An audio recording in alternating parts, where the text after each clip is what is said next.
Mais cette fois-ci, nous avons vraiment voulu faire le pas et inviter Véronique Francis, d'une part, parce elle a fait beaucoup de travaux en relation avec le travail avec ou sans les parents, et des travaux avec des publics de différents âges, avec des parents, avec des enfants, voire des jeunes enfants, et ainsi que des ados. Donc, toutes les approches qu'a pu travailler Véronique Francis, j'avoue que quand j'ai vu son CV en ligne, puisqu'elle est enseignante-chercheuse à l'Université d'Orléans, et puis elle travaille au laboratoire, le CREF, le Centre de recherche en éducation et formation.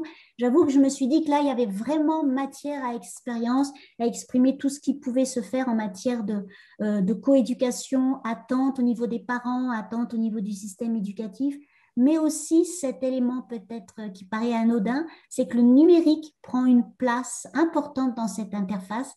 Il n'est absolument pas neutre. Donc, c'est avec grand plaisir et aussi avec tous les chaleureux encouragements d'une école supérieure de protection de la jeunesse que j'ai grand plaisir aujourd'hui avec mes collègues voilà, d'inviter et de recevoir à distance Véronique Francis qui va vous présenter son travail à travers un diaporama qui doit pouvoir se voir incessamment sous peu. C'est à vous, Véronique. Super, merci Corinne. Allez, on est parti. Véronique, pensez à activer votre micro. Ah, vous aviez réussi le partage d'écran. C'est reparti. Le partage d'écran a disparu? Oui, il vient de sauter. Ah mince, alors que je l'avais effectivement installé. Désolée. Pas de souci. Vous le voyez de nouveau?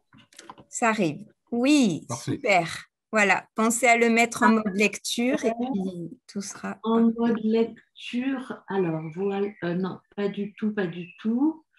Désolée, je vais de nouveau faire la manip. À partir du début, voilà, super. Voilà. Voilà, j'éteins mon micro et c'est à vous. Merci beaucoup. Alors, bonjour à tous et à toutes. Merci de ce moment partagé. À vrai dire, je me doutais un petit peu quand même que les terrasses seraient un attrait très important aujourd'hui. Néanmoins, j'ai comme vous et comme l'a dit Corinne, la joie et l'honneur de partager ce moment avec vous. Si j'ai mis cette première diapo, c'est parce que je suis responsable d'une revue qui s'appelle la Revue internationale d'éducation familiale.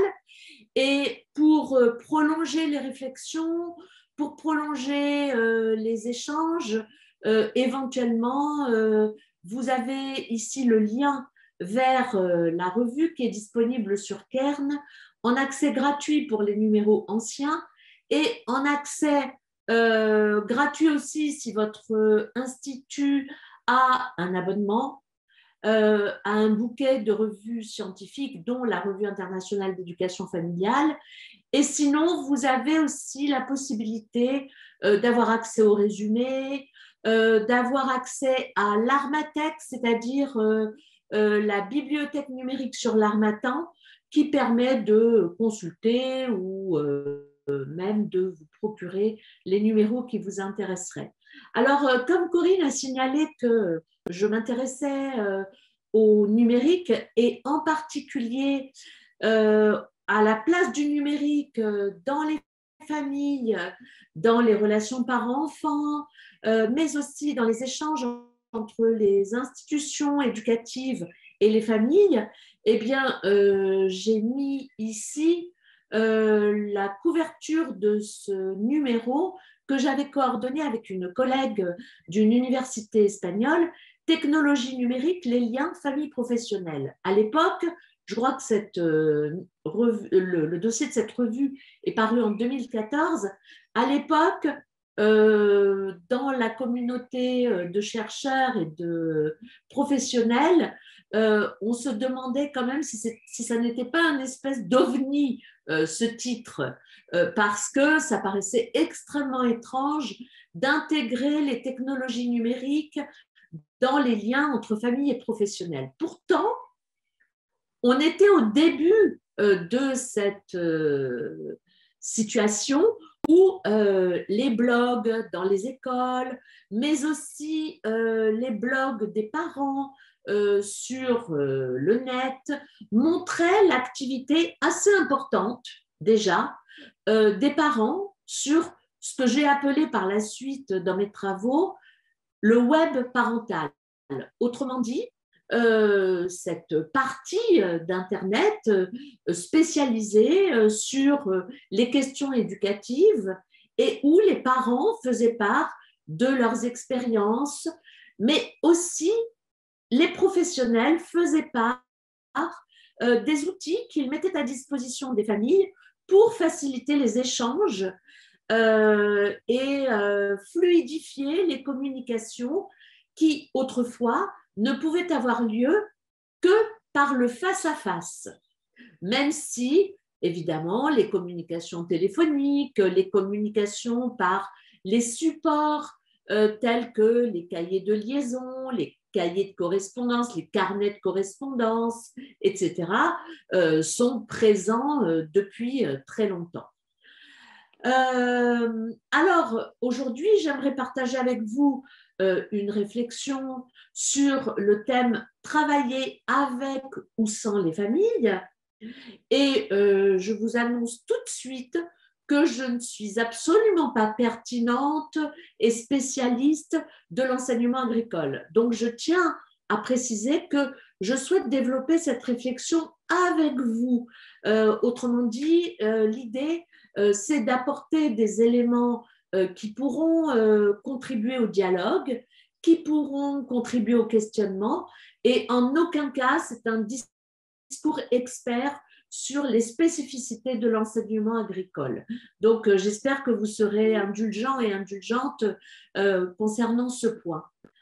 En introduction, je pourrais quand même citer un rapport commandé ou rendu, présenté au Sénat en 2020, qui a été dirigé par Morin Desailly, qui signalait les caractéristiques des situations scolaires pendant la période de confinement, notamment pendant la période du premier confinement, qui fut comme une espèce de coup de tonnerre dans nos existences marquées par les routines, et qui signale ce rapport qu'on observe pour les élèves des établissements de l'enseignement agricole, 5% de décrochage pendant la période de confinement. Comme vous le voyez, ça n'est pas le chiffre annoncé par le SNETAP FSU, qui lui considère qu'il y a 25% d'élèves qui se sont désengagés de leur scolarité pendant cette période de confinement. Alors, qu'est-ce qu'on entend par décrochage? Eh bien, pour les établissements d'enseignement agricole, il s'agissait essentiellement d'élèves dont on était sans nouvelles.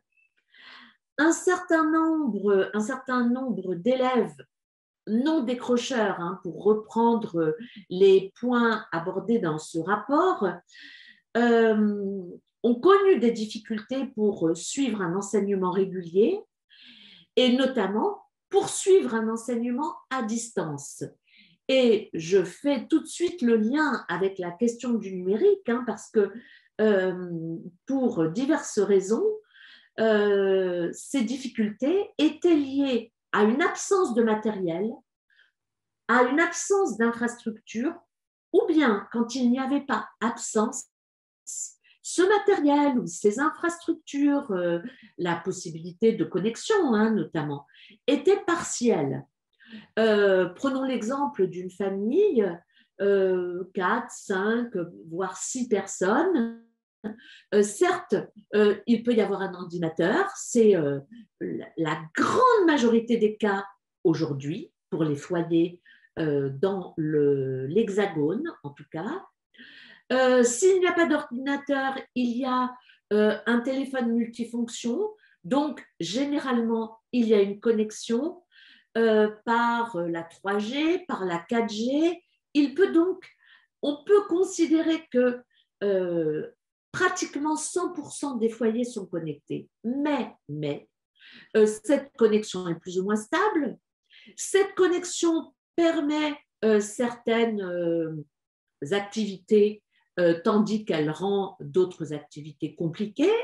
Et y compris lorsqu'il y a une connexion et du matériel, eh bien, pour peu qu'il y ait 2 ou 3 personnes connectées en même temps, eh bien, l'accès aux documents, l'accès aux sites sont rendus particulièrement précaires.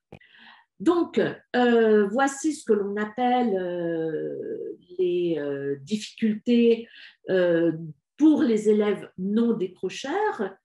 Bien entendu, on peut le relier, et je reviendrai à ce point tout à l'heure, on peut relier la situation des élèves décrocheurs, mais aussi les situations de précarité des élèves non décrocheurs, mais empêchés dans leur parcours scolaire. On peut le lier aux difficultés socio-économiques des familles. Alors, pour autant, ça ne signifie pas que les familles se désintéressent des parcours scolaires. J'essaie de passer à la diapo suivante et j'entends un bruit qui m'inquiète un petit peu. Alors, bon. On a pourtant fait des essais tout à l'heure, mais malheureusement, la diapo suivante. Alors sinon, enlevez le partage d'écran et revenez en partage d'écran. Je vois que ça, pour peut-être débloquer. Okay, d'accord. Bon. Alors, arrêtez de partager. Et puis, je vais de nouveau faire la manip pour partager mon écran.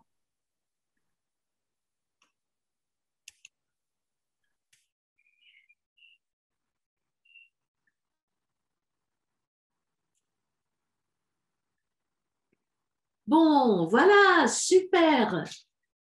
Alors, pour toutes les familles, l'école est porteuse d'espoir de promotion et d'émancipation. Autrement dit, d'une vie, le diplôme, l'accès au diplôme et les parcours scolaires des enfants représentent un espoir, l'espoir en particulier d'une vie meilleure que celle auxquelles les parents, en particulier les parents des milieux socio-économiquement défavorisés, connaissent. En effet, l'espérance scolaire, une notion assez présente en sociologie, l'espérance scolaire a considérablement augmenté pour un certain nombre d'enfants, ceux qui rentrent précocement à l'école maternelle avant que l'obligation soit décrétée à partir de septembre 2020, décrétée à 3 ans, donc eh bien, la majorité des enfants entraient réellement à l'école avant l'obligation scolaire à 3 ans. Mais ça n'était pas le cas de tous les enfants, notamment les enfants dans les familles de voyageurs. Bon. Mais pour un grand nombre de familles, l'entrée à l'école maternelle à 3 ans ou dans l'année des 3 ans est quelque chose d'assez ordinaire, d'assez courant, d'assez répandu. Et du coup, cela contribuait à l'espérance scolaire aux alentours de 18 années, c'est-à-dire entrée à l'école maternelle vers 3 ans et sortie du système scolaire et notamment de l'enseignement supérieur aux alentours de 21, 22 ans. Vous voyez, on est aux alentours de 18 ans d'espérance scolaire. Bon. Pour les parents qui ont été peu scolarisés, eh bien, cet espoir de l'insertion sociale et d'une insertion sociale à mobilité ascendante est bien présent, bel et bien présent. Cependant, comme le signalent différents sociologues, je pense notamment à François Dubé, à Marie Durubella, il ne suffit pas d'avoir une offre scolaire augmentée, importante, pour réduire les inégalités scolaires et pour égaliser les chances. Non, cela ne suffit pas, d'autant plus que le capital de confiance accordé à l'école, c'est plutôt réduit sous l'effet justement de la multiplication des diplômes et de la multiplication de la présence, de l'importance de la présence de jeunes diplômés sur le marché de l'emploi qui n'accèdent pas ou qui auraient du mal à accéder à des emplois correspondant à leur niveau de diplôme. Donc, une petite baisse de confiance quand même accordée à l'école et notamment aux études longues. Donc, il y a une multiplication de phénomènes qui se confortent mutuellement et qui produit à ce que l'on appelle une logique des effets pervers. En effet, contribuer à ce que les enfants réalisent des parcours longs sans pour autant trouver facilement d'emploi avec un diplôme, eh bien, cela contribue à cette baisse de confiance envers l'école. Mais en plus de cela, on peut considérer que l'inflation des filières, la sélection à l'entrée des filières contribue aussi à des hésitations,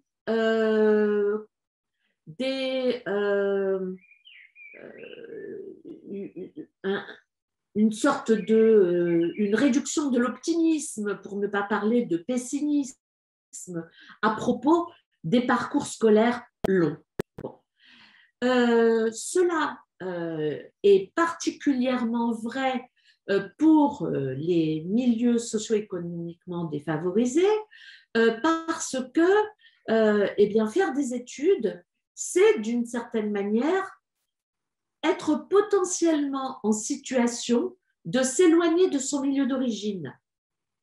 Donc, évidemment, pour les parents, cela représente un sacrifice. Cela représente un sacrifice qui est parfois d'ordre géographique, affectif, évidemment, associé à la question du territoire, associé à la question de l'éloignement physique, mais aussi, bien sûr, associé à la question de l'éloignement social, à la question du coût symbolique que représentent les études longues dans les milieux où les parents ont plutôt des parcours courts au niveau de la scolarité.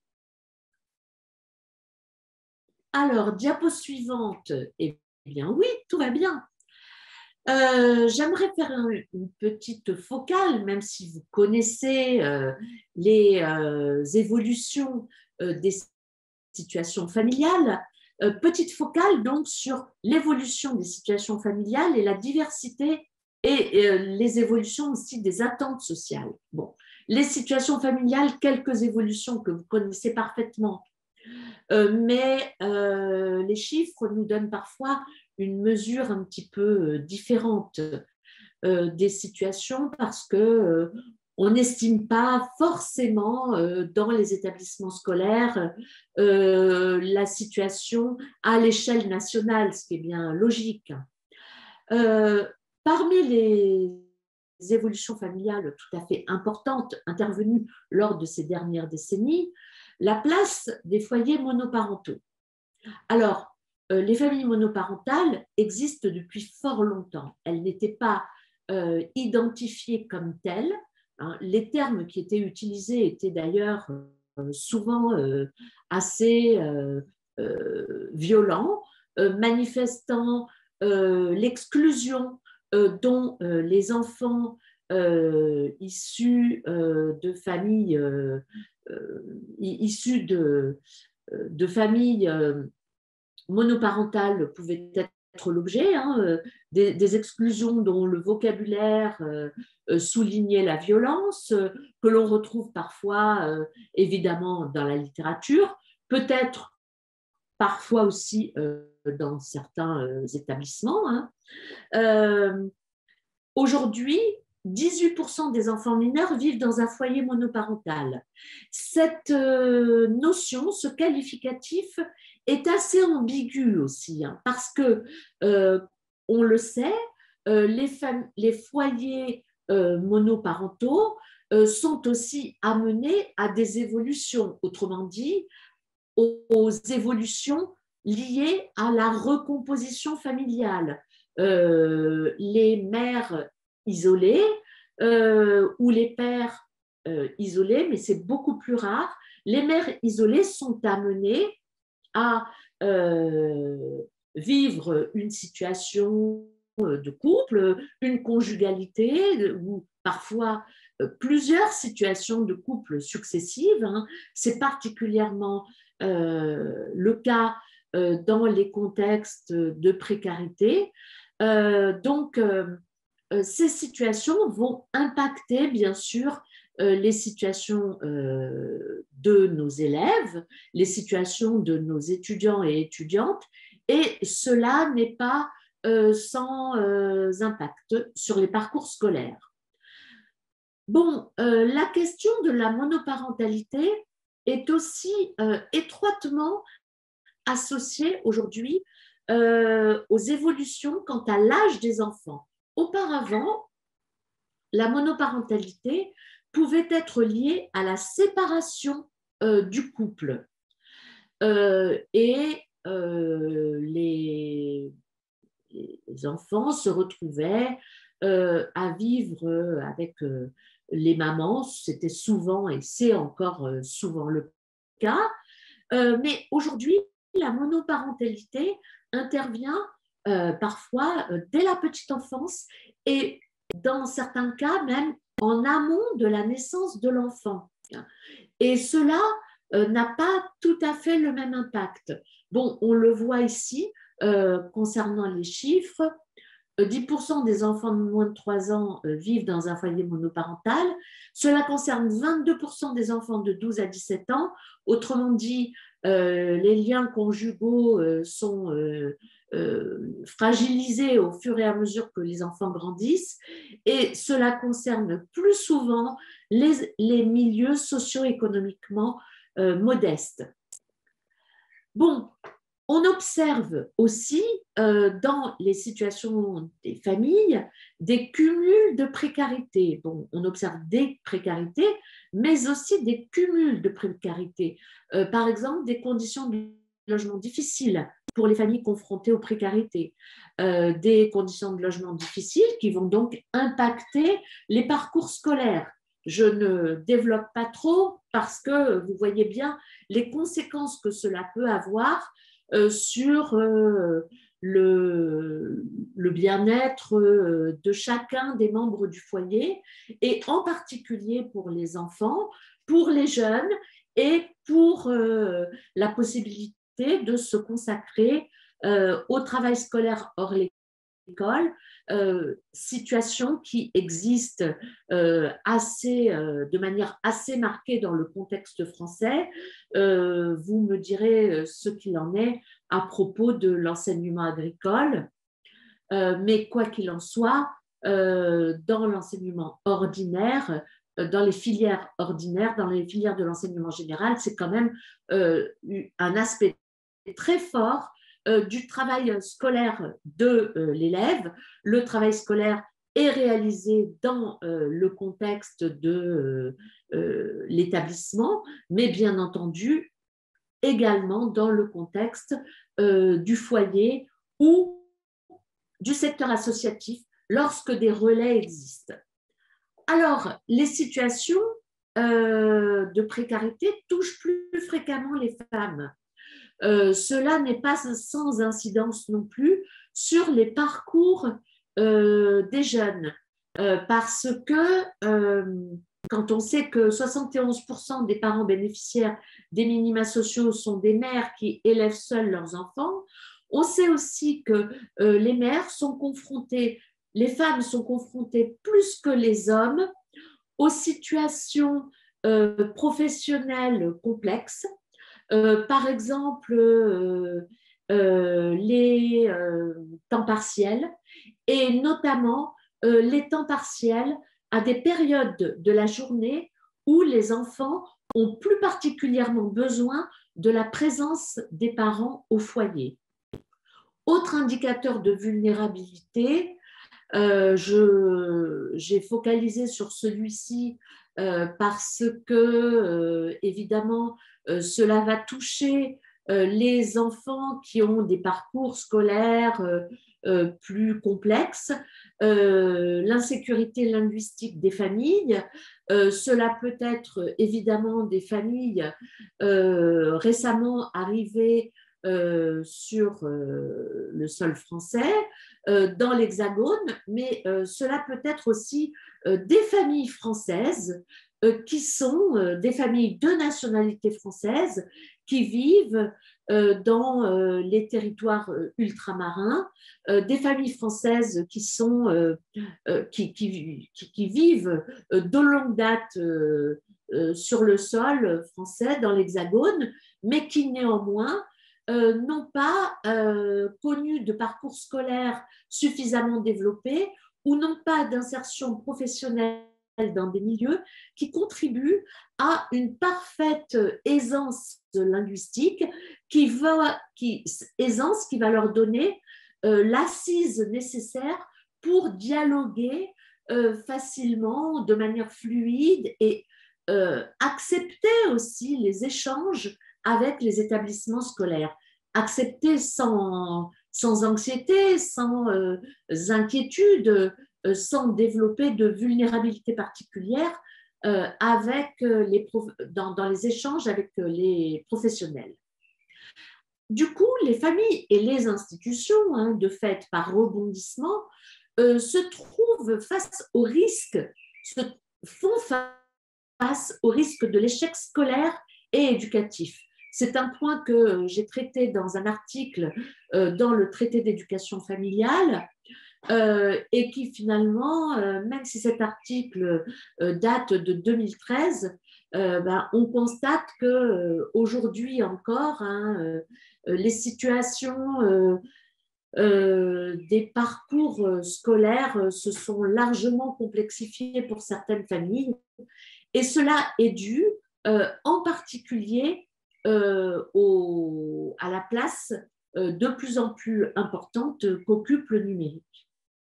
Alors, quelques spécificités qui, me semble-t-il, font écho aux caractéristiques de la population scolaire dans l'enseignement agricole. La proportion de boursiers y est plus importante que dans les établissements de l'éducation nationale et que dans les filières ordinaires. Par exemple, en 2018-2019, comme vous le voyez sur cette diapositive, on avait un peu plus de 25% de boursiers dans les lycées de l'éducation nationale contre 33% dans l'enseignement secondaire des établissements agricoles. Point qui nous permet de considérer que la situation socio-économique des familles est plutôt plus difficile, plus complexe, plus précaire et qu'elle peut entraîner des facteurs multiples de défavorisation dans les parcours scolaires. Alors, ces situations de défavorisation ont des impacts sur le travail parental. Toutes les études, alors j'ai cité celle de 2009 parce que c'est à cette époque qu'apparaît la notion de travail parental, et toutes les études sur le travail parental s'intéressent grandement à la petite enfance. Vous allez comprendre pourquoi, parce que je vais vous proposer un tableau qui est inspiré des premiers travaux sur la fonction parentale. Qu'est-ce que c'est qu'être parent? On le sait tous plus ou moins, soit parce qu'on est parent, parce qu'on a été parent de manière entière, pleine à certaines époques de nos vies. Quand les enfants sont jeunes, c'est tout à fait le cas. Mais on sait où on croit cerner ce qu'est la fonction parentale parce que au moins on a eu des parents nous-mêmes ou des personnes qui ont exercé un rôle parental auprès de nous. Mais au final, qu'est-ce que c'est que cette fonction parentale? Donc, à partir des travaux de Poussin, qui s'est intéressé à ce que c'était que être parent, eh bien, je propose d'identifier les pôles de la fonction parentale. Il y a des fonctions que vous connaissez bien, qui sont très facilement repérables parce que on sait à peu près les temps que l'on consacre à la fonction domestique, à la fonction technique. La fonction domestique, eh bien, c'est ce qui nous conduit à remplir notre réfrigérateur ou à préparer les repas. La fonction technique, c'est ce qui nous conduit à organiser notre espace domestique de sorte à ce que les enfants soient installés le plus confortablement possible, que leur espace de vie évolue au fur et à mesure de leurs besoins en fonction de leur âge. Donc, on sait aussi ce qu'est la fonction de garde parce que plus les enfants grandissent et plus cette fonction de garde, évidemment, diminue. Mais lors de la petite enfance, cette fonction de garde, elle est 24 sur 24, 7 sur 7. Et si on n'est pas soi-même impliqué dans la fonction de garde, eh bien, on délègue cette fonction de garde soit à des professionnels de la petite enfance, mais aussi à l'école, ce qui est parfois assez mal perçu parce que les professionnels experts considèrent qu'ils ont une fonction supérieure à la fonction de garde, bien évidemment, mais celle-ci se conjugue à une fonction sur laquelle on focalise particulièrement, c'est la fonction éducative. Donc du coup, quand on pense à l'activité parentale, quand on pense à la fonction parentale, les attentes sociales se sont accentuées de telle manière à ce que c'est avant tout la fonction éducative qui prend le dessus et qui est sous le feu des projecteurs. Bon. Bien entendu, il y a un autre aspect de la fonction parentale qui a pris qui s'est accentué au fil des années et sur laquelle on a une meilleure visibilité, en particulier depuis que on connaît un petit peu mieux les parcours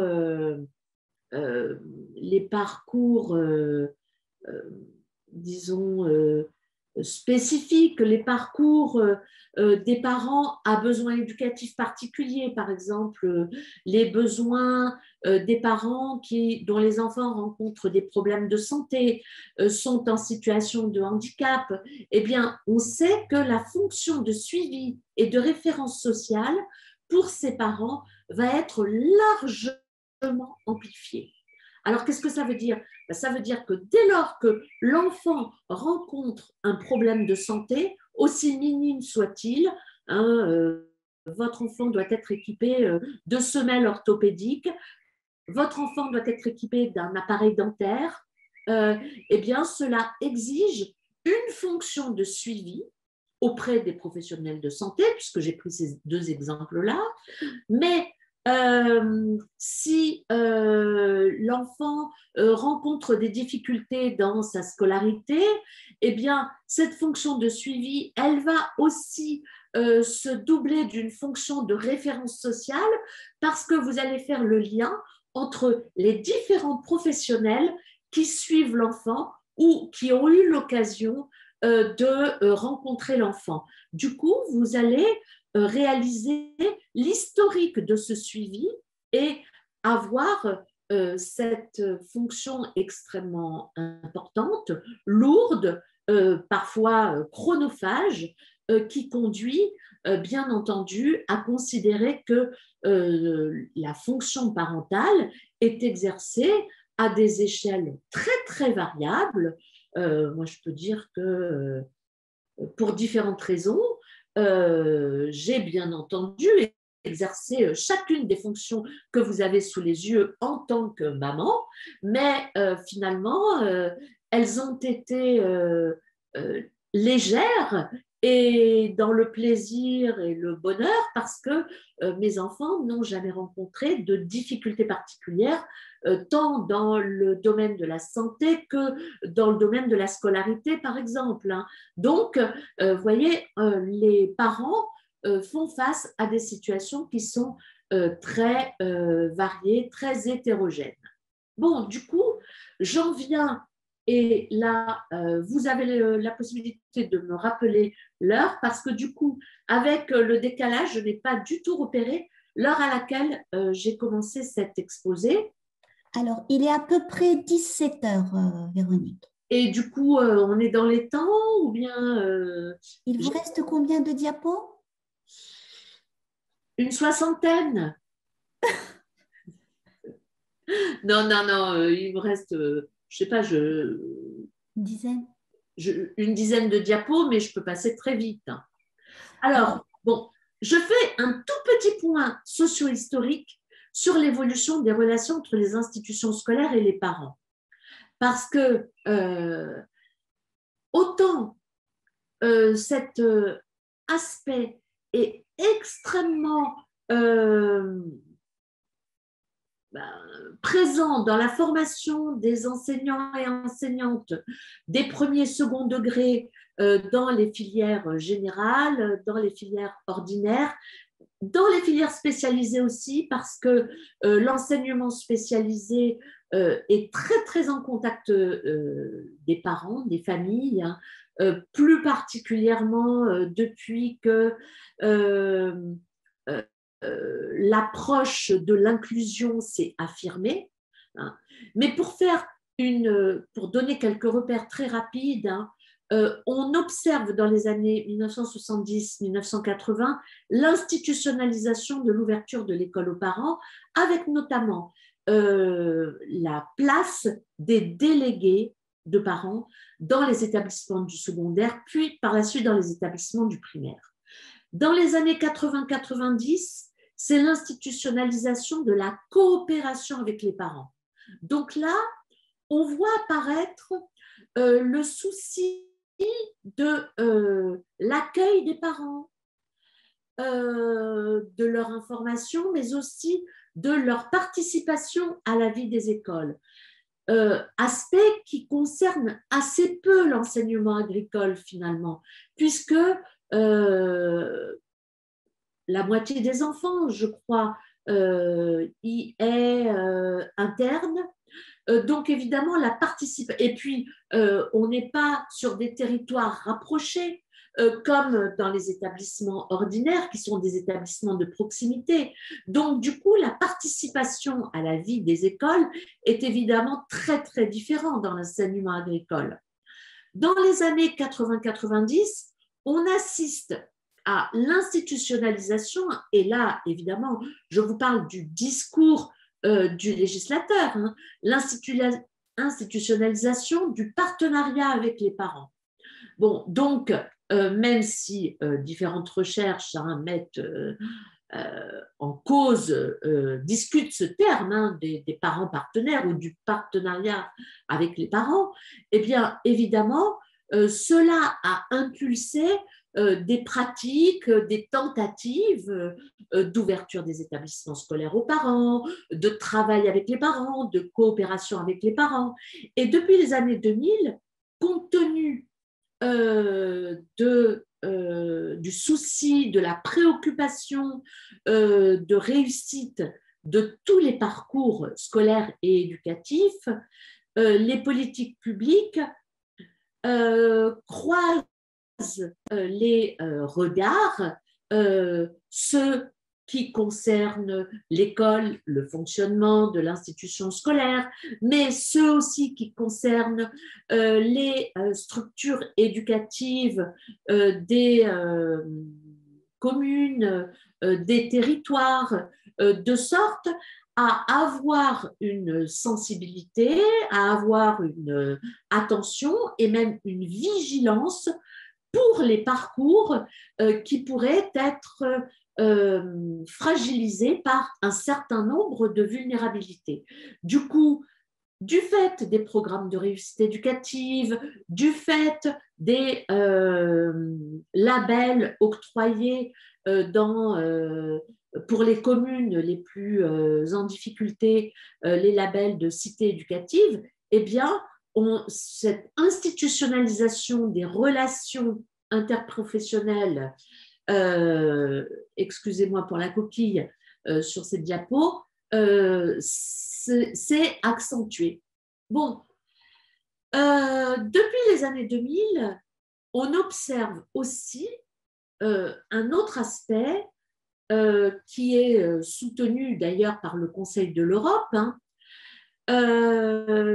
l'idée selon laquelle être parent n'est pas un parcours facile et de ce fait, les professionnels doivent pouvoir soutenir les parents, les accompagner dans leur rôle, dans leur compétences. Ce terme est aussi beaucoup discuté par les chercheurs, hein. Mais toujours est-il que la responsabilité, l'autorité des parents, la confiance dans leur capacité à accompagner leurs enfants doivent pouvoir être soutenus par différents professionnels, les professionnels de la santé, les professionnels de l'éducation, les professionnels des secteurs socio-éducatifs, afin de contribuer à la réussite éducative, à contribuer à la réussite des parcours scolaires et de la vie familiale, hein, de l'expérience de ce qu'est la parentalité avec toutes les variations que cela implique selon les contextes.